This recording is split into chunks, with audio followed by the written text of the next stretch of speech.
আজ নিয়ে এলাম বকফুলের বড়া। অনেক ছোটোবেলায় মামার বাড়িতে খেয়েছিলাম বকফুলের বড়া। তারপরে আমি যখন ছোট তখন বাসায় একবার খেয়েছিলাম, মা করেছিল।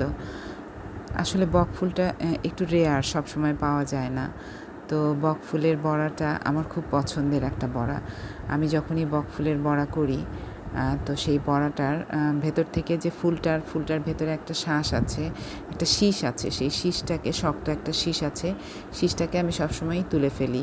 কারণ শীষটা যদি থাকে তাহলে বড়াটা যখন আমি খাবো তখন একটা তিতা ভাব চলে আসে। যাতে এই তিতা ভাবটা না থাকে সেজন্য আমি ভেতর থেকে শীষটা ফেলে দিই।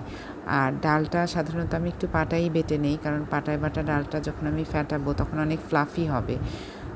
এটা সাধারণত ব্লেন্ডারে করলে পরে সেই ফ্লাফি ভাবটা থাকে না। আর আমি এই ডালের মধ্যে মরিচ এবং আদা দিয়ে দিয়েছি, একটু জিরাও দিয়েছি যাতে মশলার ফ্লেভারটা ডালের মধ্যে থাকে। আর আমি আজকে এটা সম্পূর্ণ মোটামুটি নিরামিষভাবেই করব, যদিও আমাদের মধ্যে মুসুরির ডালকে আমিষ ধরা হয়, কারণ এটাতে আমিষের পরিমাণটা অনেক বেশি থাকে। তো আমার ডাল বাটার মধ্যে আমি দিলাম লবণ, একটু কালো জিরা দিব। আমার কাছে ফ্রেশ কালো জিরা ছিল না, আমি পাঁচফোড়ন থেকে একটু বেছে নিয়ে কালো জিরা দিলাম। আর এর মধ্যে একটা অ্যাড করেছি নুডলসের মশলা। এটা দিয়েছিলাম যেহেতু পেঁয়াজ রসুনটা এটাতে পড়ছে না, যার কারণে মনে হলো যে একটু নুডলসের মশলা দিলে ফ্লেভারটা ভালো হবে এবং খেতেও একটু টেস্ট হবে। তো যাই হোক, ব্যাটারটা আমি সব কিছু দিয়ে মিশ্রণ করার পর অনেকক্ষণ ধরে ফ্যাটালাম, কারণ ফ্যাটানোর পরে যে ফ্লাফিনেসটা আসে সেই ফ্লাফিনেসটার কারণে বড়াটা খেতে অনেক টেস্টি হয়।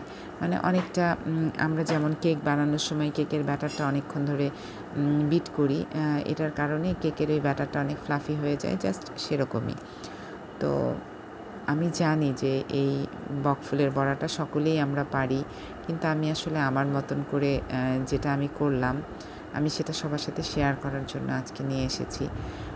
আর এই বকফুলটা সত্যি আমার খুব পছন্দের, যদিও আমি এখনও কখনো কোনো দিন বকফুলের গাছ দেখিনি।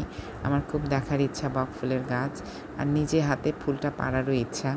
তো যাই হোক, এই যে আমি ব্যাটারটা দুই পাশে লাগিয়ে নিচ্ছি এবং এভাবেই আমি হালকা, খুব বেশি তেল না, অল্প তেলের মধ্যে ছেড়ে দিচ্ছি।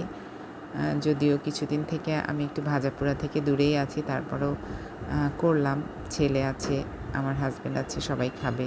আমার শাশুড়ি আছেন, সকলেই পছন্দ করে বকফুলের বড়াটা।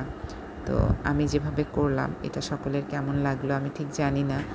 অনেকে বেসন দিয়ে করে থাকে, তো আমি এইভাবেই করি। আর এটাতে অনেক সময় আমি বুটের ডাল ইউজ করি। আজকে আমি মসুরির ডাল দিয়ে করেছি। কখনো কখনো আমি বুটের ডালও ইউজ করি, আবার কখনো কখনো বেসন দিয়েও করি। যখন যেটা খেতে ইচ্ছে করে তখন সেভাবেই খাই। এই যে লাস্টে আমি ভেজে নিলাম। ভেজে নেওয়ার পর লাস্ট লুকটা কেমন দেখাবে সকলে আমাকে জানাবেন। সকলকে অসংখ্য ধন্যবাদ আমার ভিডিওটা দেখার জন্য। আমার ছেলে তো বকফুলের বড়াগুলো দেখে বলছিল যে মা, চিকেন ফ্রাইয়ের মতন দেখতে হয়েছে। তা আমি বললাম যে বাবা, চিকেন ফ্রাইয়ের মতন দেখতে হলেও এটার স্বাদ কিন্তু মোটেও চিকেন ফ্রাইয়ের মতন নয়, কারণ এটা চিকেন ফ্রাই নয়, এটা টোটালি ভেজিটেবল, আর ওটা হচ্ছে ননভেজ। তো ভেজ আর ননভেজের মধ্যে তো একটু পার্থক্য থেকেই যায়। তো আমার ছেলের অবশ্য ভেজিটেবলে কোনো নেই, অনীহা নেই, সে সবজি খেতে পছন্দ করে। আর যে কোনো বড়া হলে তার তো কোনো কথাই নেই। আর এটা গরম ভাতের সাথে খেতেও কিন্তু খুব মজা লাগে। এই যে লাস্ট লুকটা এরকম হয়েছিল। সকলে বলবেন যে দেখতে কেমন হয়েছে। সকলকে অসংখ্য ধন্যবাদ।